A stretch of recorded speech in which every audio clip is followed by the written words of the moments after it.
Hey, what's going on, everyone? Welcome back to another stream. It is currently a rainy Saturday right now. It is. I don't know why I keep looking at the wind. That's why whenever you see my eyes like dart over like that, it's because I have a window next to me. Um, it's currently raining here a lot. So I was like, you know what? Since it's raining a couple inches today, might as well do some chill stream casual talk. I figured FNAF is a good way to just sit back, relax, casual, chill, and everything.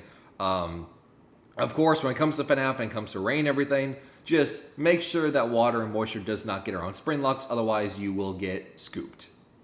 Well, not scooped, but spring locked, but also scooped because your inner body and inner internal organs get scooped out of your body from the spring locks.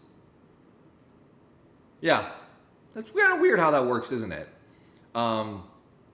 Also, I don't know if you guys can tell, maybe not, but I have trimmed the beard and everything. I trimmed the beard, trimmed the sides and everything, make it look way more clean on my jawline and everything.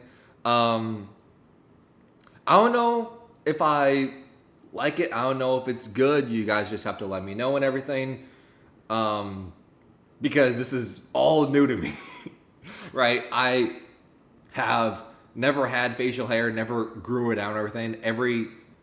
Ever since I turned like, you know, 12, 13, I've shaved every single day. So I never had the chance to get any facial hair whatsoever. I've always been a clean shaven baby. So I did not realize beard facial hair actually takes some maintenance. So it was quite the surprise to know, like, you have to trim the beard, you have to trim the jawline, you have to make sure the bottom of your ear and where your lip is, they have to like line symmetrical. And I'm like, really? I did not know that. Right? There's a lot of stuff I just didn't realize that comes with beard maintenance. So it's been quite a journey. But, I'm figuring it out as I go. Once again, I just trimmed it just to see. It's the first time. Hopefully, I did all right. But on that note as well, like, I sometimes get asked this question. So I feel like now's the perfect time to answer it on stream, even though none of y'all asked it. Or maybe you have, who knows? I can't read your mind. But as far as like why I decided to grow up facial hair, grow out a beard and everything, is just to see if I can, just to see if I can everything, because I know there are a lot of guys out there that, can't really grow facial hair, can't, get a full on, beard and everything. So am I one of those people, or am I one of those people who has like a full on Santa Claus lumberjack beard where the beard goes down to here? I don't know. I don't know how my genes are and everything, so I just want to see for myself, how far can this journey take us? So ultimately, that's the reason. Just want to see how far we can take this, what happens based on my genetics and everything. What sort of beard can I grow naturally if I can grow one at all? So it's just to experiment, just to see, what can we do, right? Because then if we do decide to go back to just being clean shaven 100% 24/7, that is what's meant for us. That's like, okay, well, at least we gave the beard facial hair a route. We attempted, and it's just not for us just based on genetics or whatever. So it's okay, well, at least we attempted. So I cannot complain about that. So anyway, introductions out the way. Let us hop into a FNAF reaction. And what we have on tap for today is apparently the newest FNAF game to release, because they're still waiting on Secret of the Mimic, but the newest game to release, Into the Pit, apparently breaks the timeline. Which makes me question a lot of things, because I would make the argument there's a ton of games that break the timeline. For starters, my mind immediately goes to Help Wanted 1, where in the roller coaster like introduction where Andy Field was talking about how we are making fun of our past mistakes. There's a rogue indie game developer out there that most of the stories we've been told have been told through that indie game developer who's been a lunatic and they're suing him and everything, and that lunatic game developer turned out to be Scott Cawthon. So it made us question, wait, so we've been fed lies? Are those the original 4 games? So there's a ton of questions out there of like, what are those games of fabricated lies that we've been paid off by Fazbear Entertainment? What are those games? So Into the Pit also breaks his timeline. I am already curious. Y'all better be respectful because we're talking about FNAF books also, I today. hope you guys can hear it this time because I had decide issues definitively with whether or not the books are part of the game's timeline. Because we're talking about Into the Pit, the game that came out recently that's directly based off of the first short story from Fazbear Fright's Into the Pit. But if you want to flame me after today's video, don't do it. You guys should Twitter. be able to hear I'm not really on there anymore, especially after recent events. Feel free to flame me on Blue Sky though. My username's right here, just Brytoast. Also, go follow me if you're over there. It's way better than Twitter. And while we're on topic, this is a little late, but I make these in advance. I just want to be very clear after some recent events. This community will always be a welcoming space for the left, the LGBT, people of color, women, pretty much everyone that the far right hates. And my advice to my US audience that is in that category right now, remember to love yourself and those around you. The one thing they can't stand is us loving our authentic selves. And to quote Justin McElroy, I'm going to wake up and keep trying to do good, and no one gets to vote on that. Anyway, Five Nights at Freddy. You know what? That love message is very, very, very relevant today because Valentine's Day was yesterday.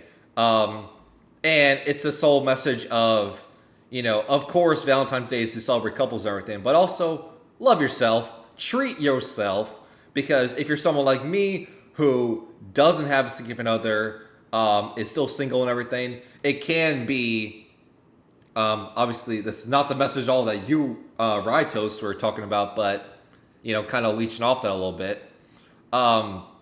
If you are someone like me who, is single and you get to a holiday like Valentine's Day where everyone is talking about how they're so happy, they have so many, great memories with couples and everything, they're doing all these elaborate gifts and vacations, all that stuff, it can be a little bit demoralizing, you being alone and everything, not having everyone to spend it with and being like, what is wrong with me? Why don't people like me and everything? So treat yourself.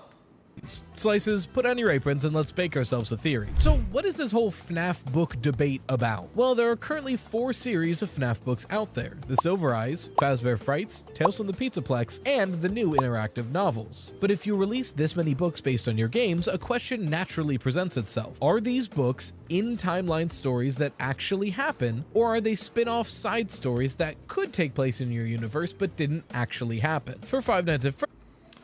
And if we are having this conversation again about the books being canon or not, I'm going to sound like I'm beating a dead horse with this because I've said this numerous times, but I'm going to say it again in case anyone's new watching this. First of all, hi.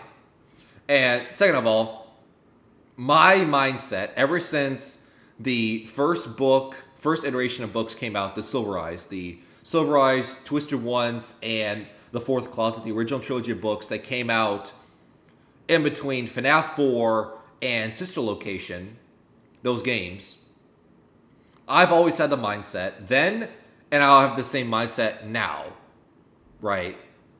And back then, it was like common to hate the books, quarantine it, and say, you know what, everything in the books is not canon, it's not real. The only thing that matters is what's happened in games. But now that there's so many books out there, and we have games like Into the Pit, Secret of the Mimic, games that are directly tied and based off of books, now it seems like the books are drastically important, where now you have the inverse. You went from people quarantine off the books saying, these are not canon, these don't matter, and you are banished to Valhalla if you dare reference a book in a theory, right?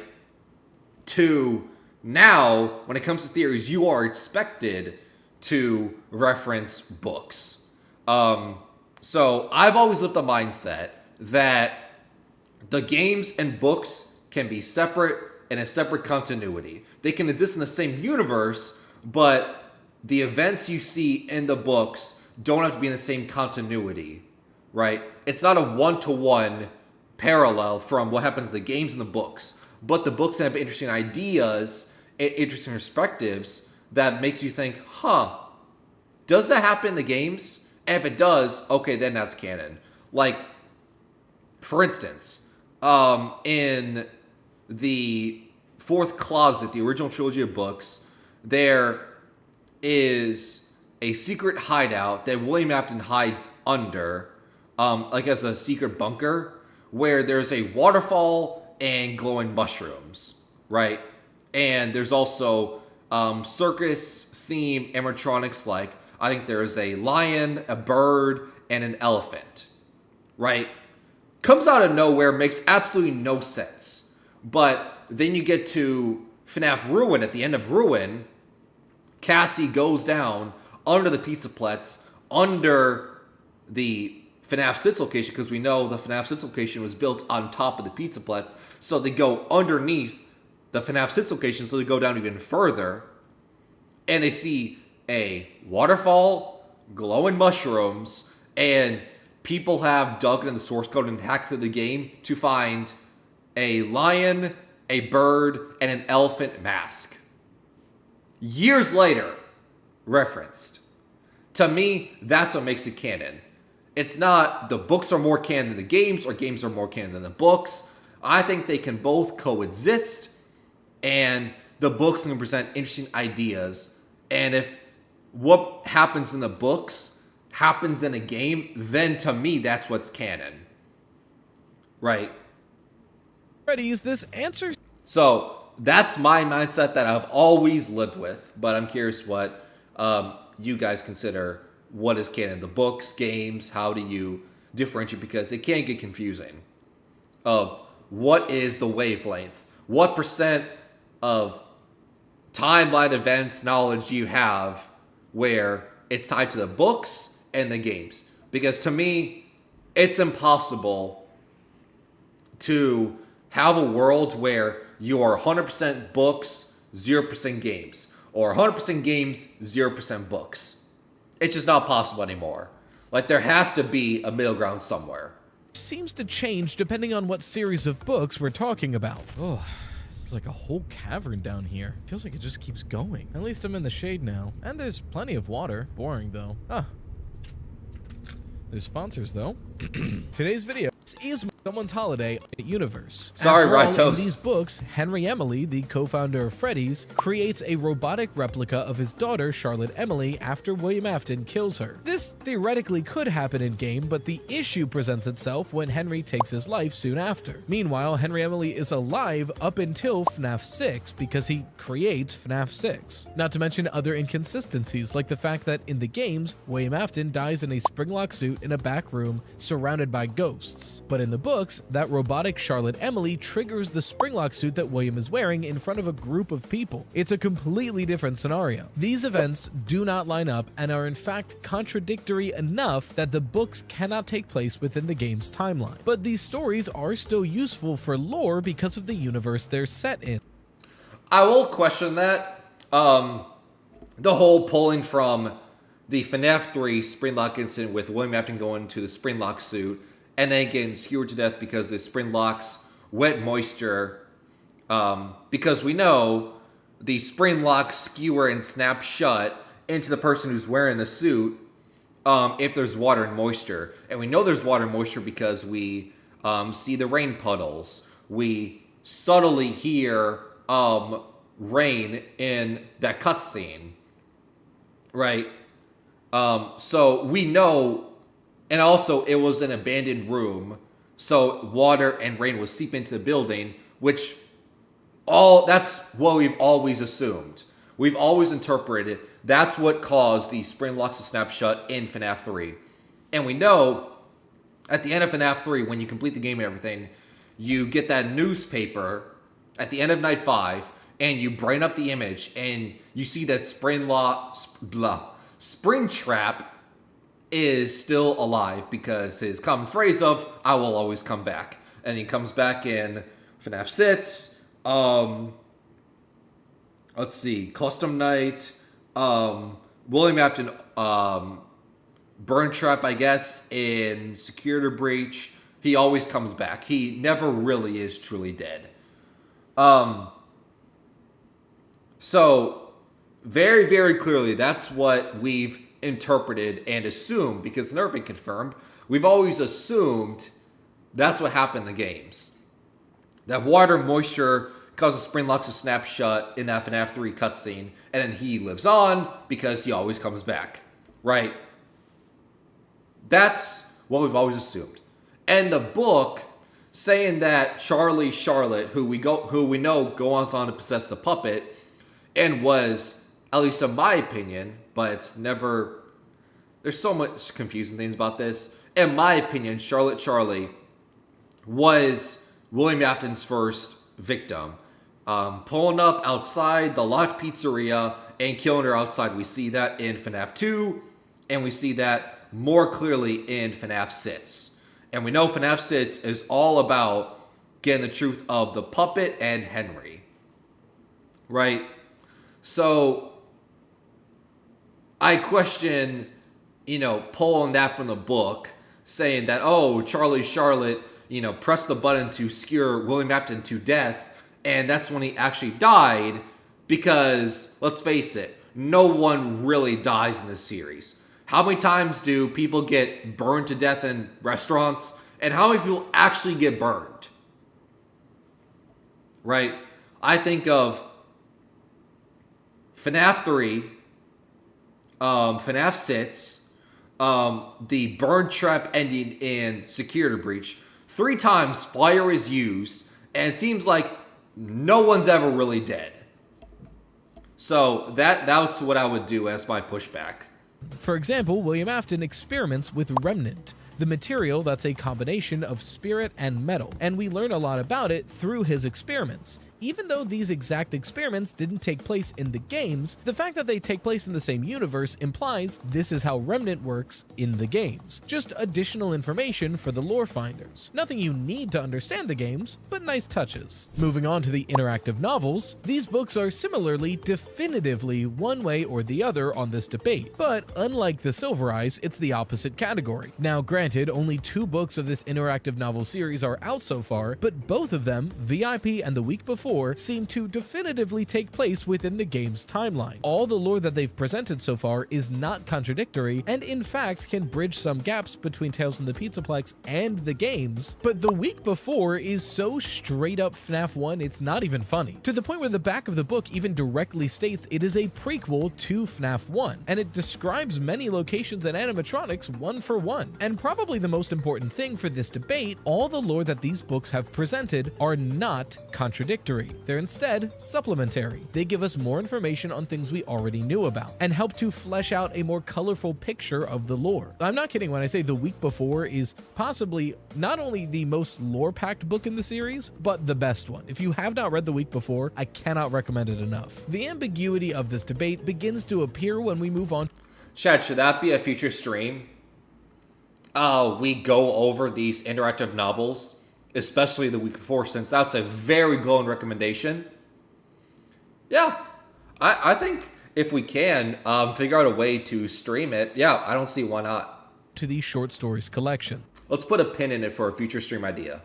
And we'll start with Tales from the Pizzaplex. If you haven't noticed it yet, I'm not like sick, but my allergies have been acting up fierce, and I'm sure you can hear it in my voice. Tales of the Pizzaplex are the series of short stories that came out just before the interactive novels, and all take place within the Security Breach era of FNAF. You know, they're Tales from the Pizzaplex, it's pretty self-explanatory. But the question on whether or not these stories take place within the game's timeline is actually a lot more mixed within the community. On the surface, all in all, I think I personally lean to to these stories taking place within the game's continuity as of now. Many, if not most of the short stories are actually completely disconnected from the game timeline, and instead give us more information about this pizzaplex and other associated pizzaplexes. It helps to flesh out the world, not directly contradict anything. Meanwhile, all the game timeline relevant lore that the books do present don't seem to conflict with much because it's all focused around the Mimic, the antagonist from Security Breach Ruin, and possibly Security Breach, and possibly Help Wanted, and possibly Help Wanted 2, and possibly Special Delivery, and hell, possibly showing up in FNAF 2. It's a whole thing. But regardless, right now the games tell us barely anything about the Mimic. A lot of it is still yet to be revealed. So because of that, most of the information we get about the Mimic from the books is not inherently contradictory. So at least until Secret of the Mimic, I think it's safe to assume these books are in continuity. And who knows, maybe Secret of the Mimic will come out and tell us that Henry created the Mimic in the game's timeline, which will then X all of the Tales in the Pizzaplex books from the timeline. But until we get a confirmation either way from that, I think it's safe to assume that these books are in continuity. I think that is what, at least that's the popular majority. That's the big assumption, because once again, nothing ever really gets confirmed about the series. It's always, we assume this, and nothing ever gets confirmed in this series. It's always assumption. Someone comes up with this theory, someone comes up with this idea, it gets popular enough, and people just assume this is how it works, but it never gets confirmed by Scott, or I guess now in this case, Steelwool. Because that has always been an assumption, that Edwin in the Mimic book is the game equivalent of Henry, right? Like Edwin and Henry are the same person, right? Because their backstories are very similar, where they are both a genius inventor, they are both connected to animatronics, they are both connected to Freddy Fazbear's, they both have a young child who gets killed off their watch. They are infused with grief and agony after their child was killed. They infuse some robot animatronic with agony through their pain and grief of losing their child, right? And then said robot filled with agony goes on a killing rampage, right? In the games, well, I guess not really the games, but in Henry's case, it was Charlie Charlotte getting killed and Charlie Charlotte bot going on to possess Baby, or being one of the animatronics of Baby, not Baby we know from Elizabeth Afton, a different Baby. It's confusing. And we know in the Mimic storyline with Edwin, David gets killed, and the Mimic goes on a killing rampage, being infused with agony, and its whole thing is ripping technicians and other Fazbear employees' arms and legs off. So now, the series of books I saved for last, and the main topic of today's video, Fazbear Frights. The series of books where I believe a majority of the book canonicity debate takes place. And look, I'm gonna mess this up, I know I will. Scott has stated before that all FNAF media is canon, but not all FNAF media is within the same continuity. I'm going to mix up those words. They mean different things. Canon means official, canonicity means in the same story. Give me a little bit of grace. This video is very long, the script is 4,000 words. I may accidentally say canon when I mean to say in continuity. That's what we're arguing today. Are the Fazbear Fright stories in continuity? So if I slip up and say canon, just know that that's what I mean. The short stories in these books swing wildly in a lot of directions. You can get anything from Fazbear branded sea monkeys that possibly end the world to a girl whose body is slowly replaced with garbage. Some of these stories, Freddy's is barely mentioned. In fact, I'd argue like half of the stories, Freddy's is maybe in the background. It's sort of a modern day Goosebumps with Freddy's as this looming dark miasma over the entire scenario, rather than an active presence, which I think is a really cool idea. But similar to Tales from the Pizzaplex, the epilogues are where the major story and lore implications come from.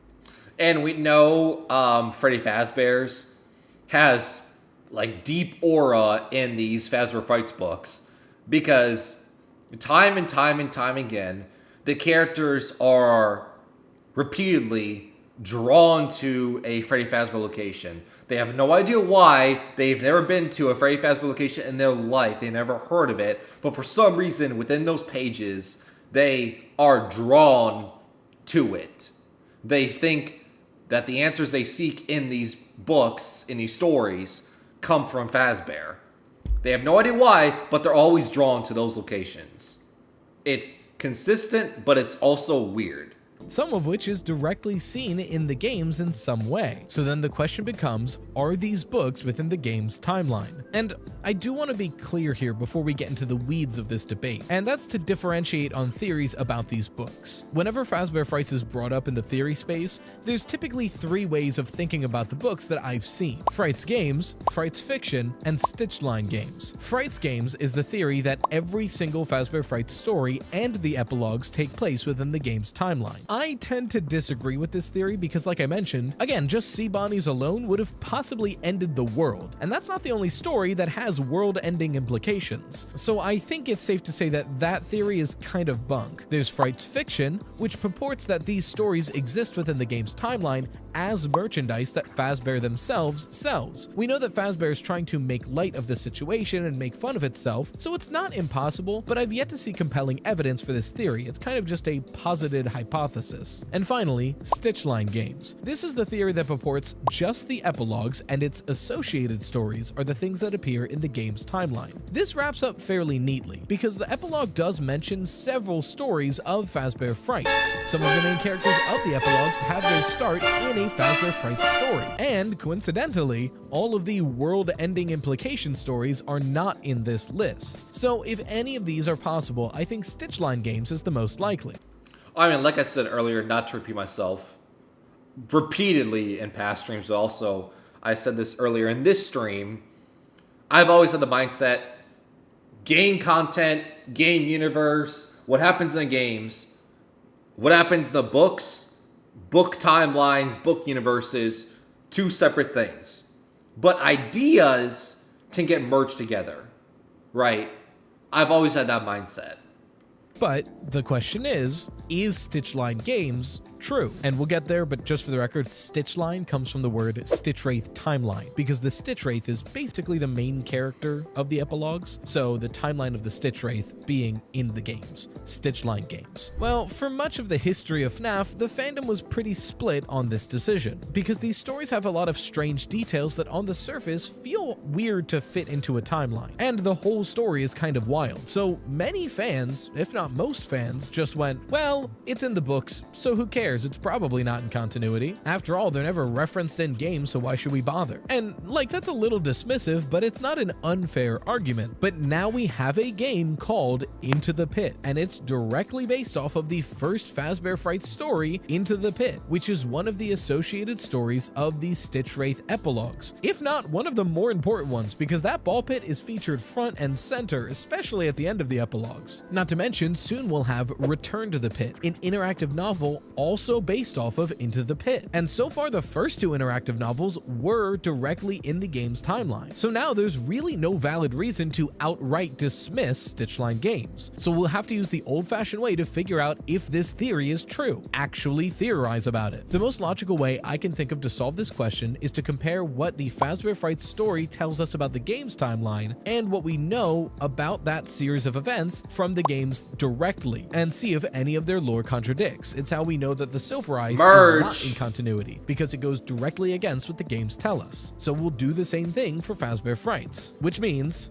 I finally got to do it. This is a slightly abridged, but mostly all-encompassing retelling of the Fazbear Frights epilogues and what associated stories get pulled in. Starting with one of the associated stories, The Man in Room 1280. Soon after the FNAF 6 fire, paramedics investigating the scene find the burnt, should-be-dead but somehow alive corpse of William Afton. The suit must have melted off him or something, because they just bring the body to the hospital. While at the hospital, the nurses try to put him out of his misery, but they can't even seem to kill him, and they're supremely creeped out by his presence. Anytime they try to kill him, they say this small boy's spirit with an alligator mask and curly black hair prevent them. We learn later that this spirit is named Andrew. While they monitor the body, it also shows that there are two consciousnesses within William Afton's brain. Eventually, a priest gets through to the corpse, and the corpse asks for a Fazbear distribution warehouse. The priest brings him there, and once there, William Afton's body convulses and explodes into a black goop all over the surrounding technology. That black goop is made out of William Afton's agony, and it infects everything it landed on. In these stories, it's explained that agony is the energy created when humans feel the worst possible emotion.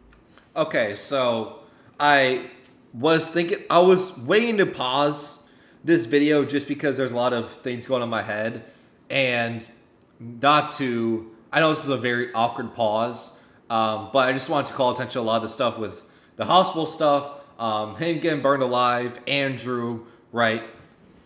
Because I have quite a few things to say. So, number one, William Afton refusing to die, and nothing of what people do can kill him is literally what we have always known since FNAF 3 teaser images, where Afton always comes back, right? He can get burned numerous times, get in a sprain lock instant where his body is skewered, and he still is somehow alive. No idea how, but it just happens.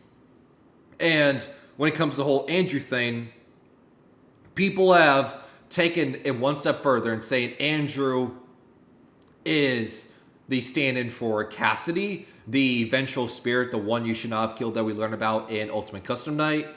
That is why Andrew has latched onto William Afton in the books, because we know in Ultimate Custom Night, Cassidy, the vengeful spirit, latches onto William Afton in Ultimate Custom Night, because we know Ultimate Custom Night, that whole game is William Afton's torment, his own hell, his own punishment, getting killed over and over and over and over again, because Cassidy can't rest their own soul because they're so driven by agony and revenge, because William Afton killed Cassidy and was brutal more than the other kids, so he feels very vengeful for it, hence vengeful spirit. So I just want to call that out and everything, and people have also taken one step further, because Golden Freddy has had the idea, we've talked about this in previous reactions, the thought that Golden Freddy is possessed by multiple people. It's Cassidy and maybe the FNAF 4 Crown Child, who may be Dave. See a previous reaction for that one. So that's why in the book, Andrew has multiple spirits latched on to William Afton. Andrew, Cassidy, Golden Freddy. We assume Golden Freddy has multiple spirits inside of him. I just want to piece all that together, just so we're on a similar wavelength to everything. Okay, continue. Agony. It's further explained that when a supremely tragic event takes place, nearby objects can be infected with the agony of what happened. That energy can possess things and manifest in different ways if controlled with a consciousness. These objects that were infected make up the majority of the associated stories I was talking about earlier, where, for example, in one of the stories, a robot dog who is supposed to sync up to your phone and give you information begins going too far, violently retrieving every whim that this boy thinks of. That dog is doing that because William Afton's agony infected it. But not just William Afton infected these objects. Eventually, that dog, Fetch, is collected by Phineas Taggart, who's been studying the effects of agony and trying to utilize the energy. Much of what we know about agony comes from his studies. In an experiment, he takes the agony from several objects and, using a machine, filters them into an endoskeleton. And once sufficiently agonized, he takes the battery from that Fetch dog animatronic and places it in the chest of the endoskeleton. He then takes the mask of a creepy doll and puts it on the endoskeleton's head, trying to give it a sort of consciousness. This works, and it stands up and reaches out to touch Phineas. When it does, he instantly dies, shrivels up, and cries black blood. Sometime after, we actually get the point of view of this endoskeleton, and it's noted that two spirits are dwelling within it, one from the mask and one from the battery. The one from the mask, Jake, can control the endoskeleton and look around the environment. The one from the battery, Andrew, cannot see or hear anything from the outside world or control the endoskeleton, but it's his agony that the boys assume is the reason why when they touch people, they instantly die. It's never said definitively, but it's heavily implied a few times that it's actually William Afton's agony that's causing that, as both William and Andrew's consciousnesses were in the body that exploded. Jake resolves that they have to collect all of the other infected items and destroy them so no one else gets hurt. They do this for a while, and as they do, Jake learns that Andrew can't move on, likely until all of the objects are collected, as he himself is shattered among them. When it's fully completed, they try to use a trash compactor to destroy all of the objects, themselves included, and jump in. But it's in that moment that it's revealed all they've done is gather all of Afton's agony in one location, and his will begins to take over that pile of trash. It's in this moment that Andrew actually seems to move on, and Jake, still remaining in the endoskeleton, gets ejected from the pile. There's also a couple characters that have been doing stuff in the background that I'll introduce now. Detective Larson had been looking into the incidents going on in these short stories, and he ends up at this factory in this moment with a broken puppet mask. That broken puppet mask is reaching out to Larson, begging it to be thrown into the pile. There's also a robotic girl named Eleanor, who is definitely evil, but we have no definitive origin. We don't know where it came from, but it's also been trying to collect the pieces of Afton, and in this moment, it joins the trash heap. There's a bit of a fight, but eventually Detective Larson is able to use a forklift to push the amalgamation into a nearby lake, while getting the puppet mask inside of it. And once done, the puppet's will begins to overtake the trash heap, and forces it to rip itself apart, dismantling it and sinking into the bottom of the lake. Eleanor manages to sneak off before it's destroyed. After the fight, Detective Larson is unconscious, and Jake realizes something much more nefarious. Which we know the puppet is connected to Charlie Charlotte, and I would say ever since FNAF, I would say you could make the argument for FNAF 2, but I would say it more came to the forefront in FNAF 6, where ever since we pretty much got it confirmed that Charlie Charlotte would go on to possess the puppet, that's how the stories have been ever since, right? Like that's why in Lead Up to Ruin, you had a promotional image showing the camera that we would use in Ruin, and in the corner there was two Steel Wool logos, one purple, Afton, the evil color, and then flipped on its upside down next to the purple Steel Wool logo, there was a green one, which we have always assumed the green to be Charlie Charlotte, the puppet's color, because, you know, it was the wristband they were wearing in the FNAF 6 puppet minigame. The puppet was also trained to look for that green color. So green has always been like a color of good. Purple's evil with Afton. So ever since FNAF 6, it's always been Charlie Charlotte, green, versus Afton, purple.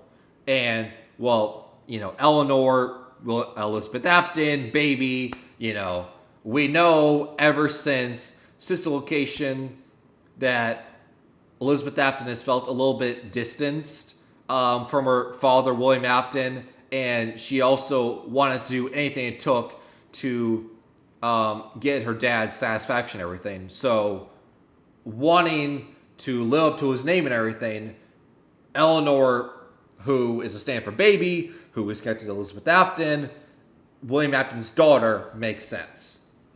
Then Afton was powering that thing, and it's still out there, so he sets out to find it. Eventually, he finds a homeless girl who calls herself Renelle, and she says that she's estranged from her father, asking for Jake's help, to which he obliges, and brings her to her father's home. They arrive at Dr. Talbert's house, a man who is studying Remnant, the combination of metal and spirit. It's in this moment as well that Detective Larson shows up, trying to follow up on some information about Remnant. And in that moment, Renelle reveals herself to actually be Eleanor in disguise, and another fight happens. But by the end of it, Jake is able to tackle and burn away at Eleanor's body, meanwhile going through her memories and throwing her consciousness into her most miserable one. She is gone and defeated, and a while later, Jake's barely functioning endoskeleton wanders to a ball pit in an abandoned pizzeria and falls in. Once he does, he begins to see the memories of several of the victims of the Fazbear Frights stories, and one by one, he reaches out to them, helps them to find peace, and rest. Yeah, that's a crazy buck-wild story, but the main importance of it is that it involves taking William Afton's body out of the FNAF 6 location, exploding his body, and then destroying the technology that his body exploded onto. Like, it is the most definitive way to kill a guy ever. So all of the events of these books seem to take place after FNAF 6 Ultimate Custom Night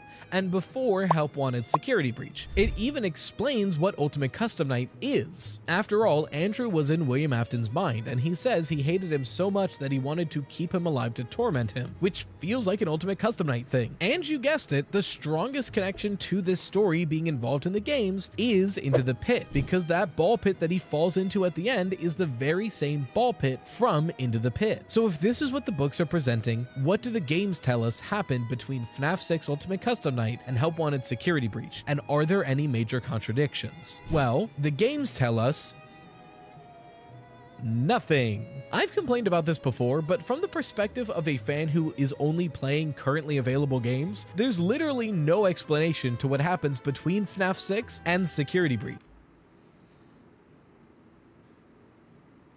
Yeah, that's a good point. And people have like pieced together theories of what happens and everything, because it is very weird.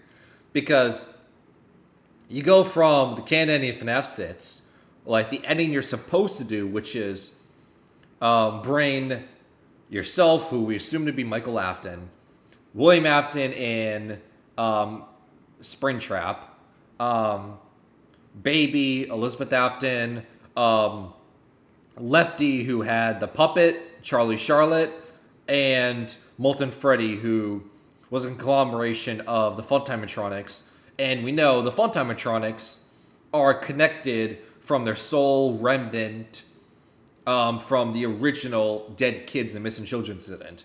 So you literally bring everyone together, and then Henry incinerates the place. But we know it doesn't really do much because William Afton's still alive, because of course he is.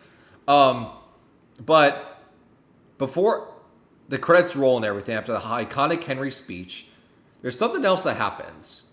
Hand Unit says that Fazbear is no longer a corporate entity, but the business is shut down. Right? That's very weird, because you go from Fazbear is no longer a corporate entity, you no have to come to work and everything. That's what Hand Unit says. You go from that to this mega mall pizzaplex, where it seems like Fazbear is as strong as it's ever been. Right? Strong as it's ever been company-wise. So how do you go from Fazbear's no longer a corporate entity to this huge mall pizzaplex? It doesn't make sense. And that's something that, honestly, we probably will never get an answer. We just have to accept that, hey, we never know how Fazbear goes from no longer a corporate entity to better than ever. I guess just luck, I guess.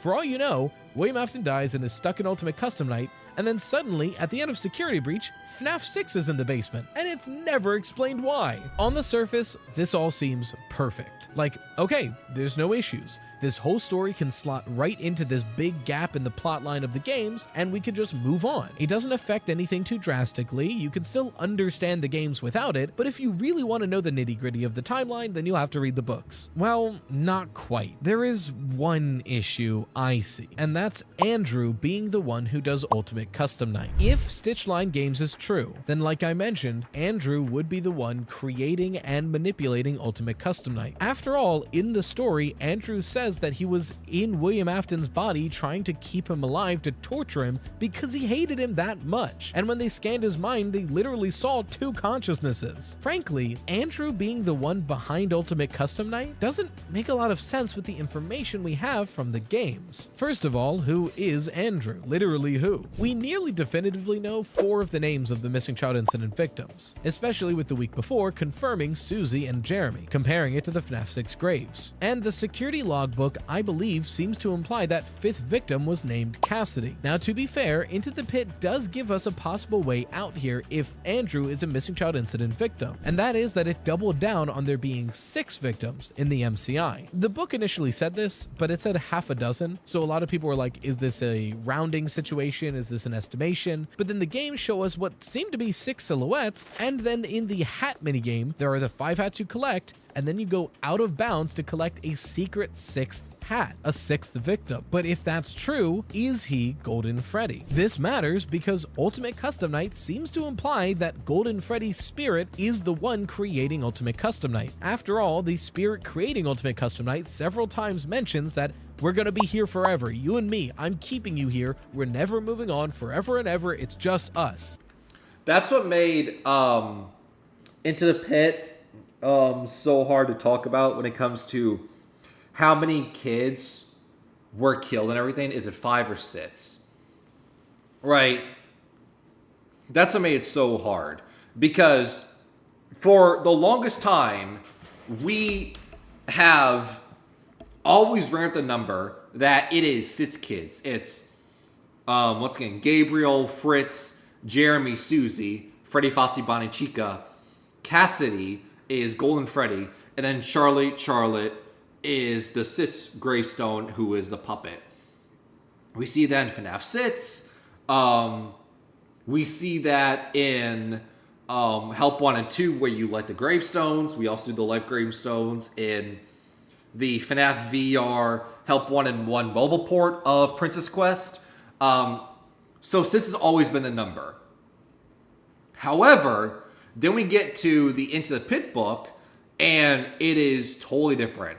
It's 5 kids, and then not only is it a different number, but it's also different because, you know, for the longest time, it's always been William Afton uses a Golden Bonnie suit to lure kids into a back room and kill them. Bodies are never found, and the kids later to go on to get stuffed in the suits and get possession of them, right? That's what we've always ran with. But Into the Pit, not only is the number different, you go from 6 to 5, but the person in the Golden Bonnie suit drags the kids' bodies out to the public, out into the pizzeria for everyone to see. Clearly not hidden away and never be seen again. So it's like, is this a separate incident? Is this the same incident, but now they just can't remember the numbers? It's just really weird. And it was really hard to talk about. Because at the end of the day, we don't even know. Is it 6? Is it 5? Does the public see the kids' bodies or not? Who knows? It also didn't make any sense either, because if we are assuming now that it was 5 kids, right? Those are the 5 kids that are killed. Then it's like, okay, so then you have 5 kids killed in the pizzeria. We know Charlotte gets killed outside the pizzeria, so their body randomly gets dragged in with the other 5, and that's what makes the 6. I mean, I guess you could make that interpretation, but that doesn't fit cleanly. So it's a nitpick.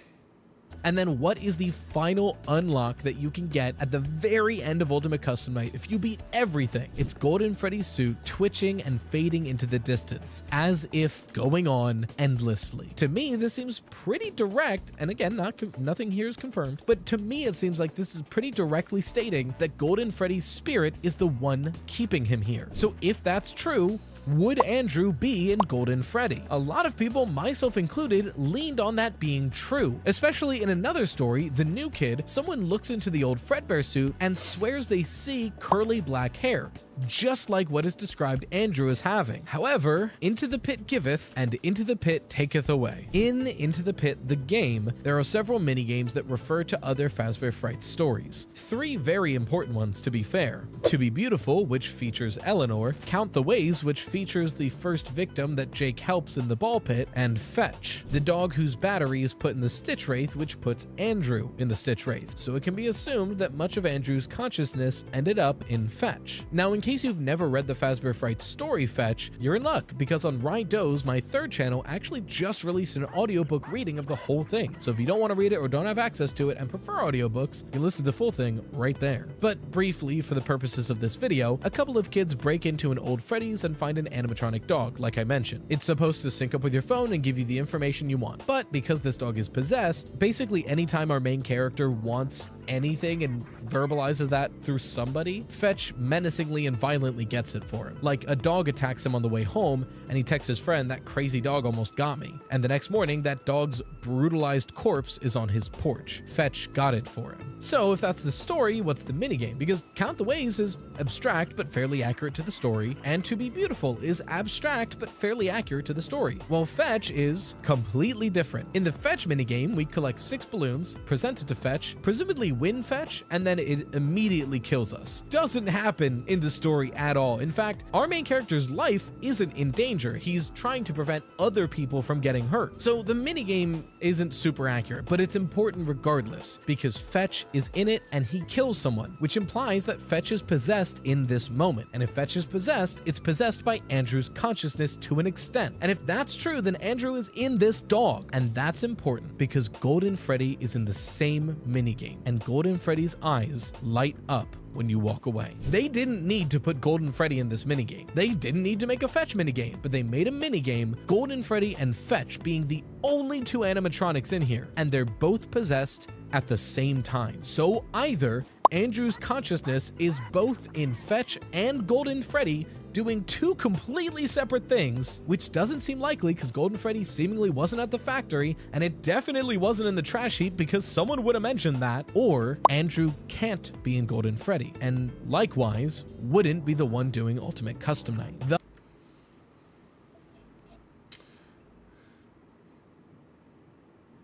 Yes and no. I do see your point. And yeah, indeed, I will say maybe it does break the timeline, that contradiction. But I will say this. Number one, we know from games, books, we know there's multiple ways for people to get possession and take over suits, right? We know of simply getting put in the suits and that's how you possess it. Remnant, Phasgoo, Soul Energy, Scoopers, right? Like there's so many ways that you can possess one of these animatronics. It doesn't have to be a complete one-to-one. Hence why people believe that multiple spirits possess Golden Freddy, right? Because there are multiple ways that you can have possession. And second of all, if I'm not mistaken, if that is true, the first one, where it's Andrew simultaneously in Golden Freddy and Fetch. If I'm not mistaken, that would not be the first time where someone has possession of multiple things at the same time. Right? Because I can think of in Ultimate Custom Night, in the Mediocre Melodies, yeah, they say very cringe and very weird. Except for Mr. Hippo. Mr. Hippo's the GOAT. Always. Cutscene lines if they kill you and everything. But then every once in a while, in a rare sequence, they will say something very unhinged. Very weird. And, we've always believed that it's Cassidy possessing, controlling them, because the Mediocre Melodies have battery packs because they're a very old animatronic. And we know Andrew in the books goes on to possess a battery pack, right? And Andrew possessing a battery pack Mediocre Melodies having a battery pack, Andrew being a stand-in for Cassidy, right? The connections are just there. So that's number one. So Andrew being able to simultaneously have a battery pack that manipulates and controls multiple mediocre melodies at the same time, right? So that is my pushback. That is what I would contradict as my counterpoint. We also believe William Afton as someone who else, splits off their spirit in multiple different ways. Why do you have Glitch Trap, who is it William Afton incarnated? Is the Mimic? We're not really too sure. But then you also have William Afton having his soul possess a circuit board that we know corrupts the Help Wanted game, and that's what creates Glitch Trap. So it's kind of like a Horcrux. So would not be the first time. It would be weird. 1,000% would not fit cleanly. 100%. It would not fit cleanly, and I hate if that's a solution, because that makes things even more confusing of, okay, if this person can possess multiple things at once, then who else can? I agree. But think about what Sears is talking about here, where nothing ever fits cleanly. You kind of have to squint and find a way to make the puzzle pieces fit together. But they're never going to fit fully 100% cleanly. That's just the universe we're in at this point. Us bringing us back to the title of this video. Into the Pit, the game, provides us the best evidence and most conclusive evidence we've ever had that the Stitch Wraith Stingers are within the game's timeline, and simultaneously gives us a damning piece of evidence to go against it. And because of that, it's still a toss-up on whether you think this theory is true, which is really important for the rest of the franchise. Honestly, you have to make an assumption either way. Either the Stitch Wraith stories are within the game's timeline, Andrew is doing Ultimate Custom Night, and this Golden Freddy cutscene has to mean something else, or the Stitch Wraith Stingers are in the game's timeline, and Andrew is in Golden Freddy at the same time as Fetch and is doing Ultimate Custom Night from Golden Freddy, or the Stitch Wraith Stingers are not in the game's timeline, and we have our first fully fleshed out game that is in its own separate timeline from the other games, which is a crazy precedent to set. And is FNAF World part of the timeline? Let's think about it. Think about it here. Is FNAF World part of the FNAF timeline?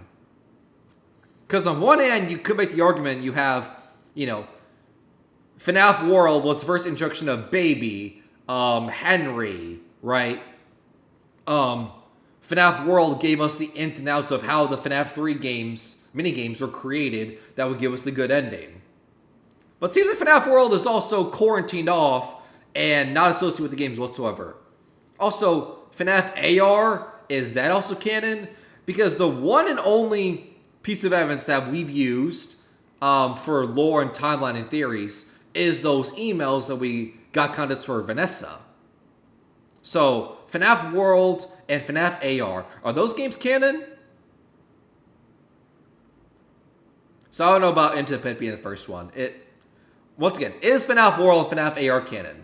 And like I mentioned, this is a very important distinction to make, because if Stitchline Games is true, then that would mean that this corpse is not William Afton. William Afton's corpse is gone. This definitively cannot be William Afton if the Fazbear Frights epilogues are in the game's timeline. So this theory determines this 1-to-1. At the end of the day, no one has the answers for this. And Scott sure as hell won't tell us. Me personally, I still lean towards Golden Freddy being the spirit who is doing Ultimate Custom Night to William Afton. And because of that, I think that Golden Freddy's spirit is Cassidy, as the security logbook implies, which goes against Stitchline Games, which currently means I believe that the Into the Pit game is a separate series of games, like how the Silver Eyes is a separate series of books. But honestly, it's still kind of foggy. And any more definitive... Okay, seems like it's wrapping up and everything, but, if it does come out that Golden Freddy Cassidy is not the one doing Ultimate Custom Night, then it makes you question, okay, but why though, right? it makes you question a ton of things. Because then it's like, okay, Golden Freddy, hypothetically, is not connected to Custom Night whatsoever. But then, why come the very impossible 50-20 mode, where it was believed to never be beaten whatsoever because of how difficult it was, and believe me, it is. And I've never tried it, and nor will I ever try it, because I know for a fact I, myself, am not going to be able to beat it. Why, when you beat it, do you get a screen of Golden Freddy with, I believe, one eye lit, twitch off the distance? It's a very unsatisfying ending after you've completed the most impossible challenge ever. It's a very unsatisfying ending. Very clearly, Golden Freddy is connected to Custom Night. Why would you do away from all that? I don't know about that. For my sake, I hope that's not true. I hope that's not what happens. Right. But alright. So, I guess that's wrapping up this video. You guys just have to let me know. Has Into the Pit indeed broken the timeline, changed the way you think about this series as a whole? Me personally, not really. I don't think so. Because, like I've said numerous times, and I'm going to say it again as I'm wrapping this up and everything, I've always had the mindset that, once again, games exist here. Right, FNAF 1, 2, 3, 4, all the way to, I guess now with the Mimic. These are the games. And these are the books. The original trilogy of books, the Phasma Frights books, the interactive novels, even the Freddy Files, Security Logbook, all these books exist here. Right? Games here, books here. Separate universes, separate timelines, right? They exist on their own, right? But then you have ideas or characters or very specific details that are clearly specific and trying to tell you something that are so specific, and it's like, why are they so specific that they then merge? And the books and games become one universe. That's not to say everything in the games is canon and everything in the books is canon, right? So I've always had that interpretation and mindset where the games and books are separate universes, but ideas can eventually get shared and merged together, and that in turn creates our entire FNAF timeline, lore, mindset, and everything. Like, for instance, William Afton was revealed to be the Pilper guy in the books before Sister Location came out, right? In the books, William Afton and Henry are business partners. Technically, Henry has never been seen in a game before, but it's such an important character that we assume he exists, but technically, he hasn't shown up yet. You could make the argument he is, the person who created the FNAF 6 Pizzeria Simulator, because on the sit-in tape that you get, HRY223, we piece together that HRY is Henry, because that's the only person that we know about in the game's universe that has a name like that, but we never actually seen Henry, so it's one of those things where it's like, the games are here, books are here, ideas can merge together, and that in turn creates our whole timeline universe knowledge of what these games and what this universe is. But no, not everything that you see in the games is canon, right? And just like on the same token, not everything you see in the books is canon. Like, for instance, in the games are animatronics like Toxic Fotsy, Statue of Liberty Chica, Chocolate Bonnie. Like, those are animatronics that show up in games. Are they canon or tied to the lore? I would hope not. Because why? Why would they be connected to the lore? But they show up in the games, though. Then the flip side, you have other off-the-wall stuff that feels so weird in the books, like Bonnie Guppies, Fazgoo, what else out there? I would say Time Traveling Ball Pit, but I mean, that is the entire story of Into the Pit. So, I mean, I guess that ship has sailed. But, yeah, Fazgoo, it's very hard for me to be convinced on that one. Right?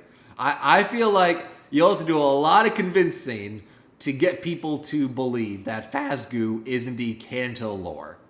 And if you are someone who has quarantined yourself off and you don't know what Fazgoo is, first of all, congratulations that you've quarantined yourself off and you don't know that stuff, because I would like to be you that you don't know. But let me share my pain and suffering knowledge with you. So Fazgoo is this weird, like, gelatin substance that someone touches it, right? Touches this mysterious goo, because that's just what you do, rhyme accidentally. Someone touches the goo, and all of their vital organs gets sucked out from inside them into this goo substance, and the goo substance merges and morphs into an identical clone version of the person who had their internal organs sucked out and everything. It's weird. And we have not seen it in the games at all. And I feel like if we saw Fazgoo in a game, the entire internet would spontaneously combust. The internet would not be able to accept it. We would not be able to take it, because, like, Fazgoo's now canon. We would lose our minds.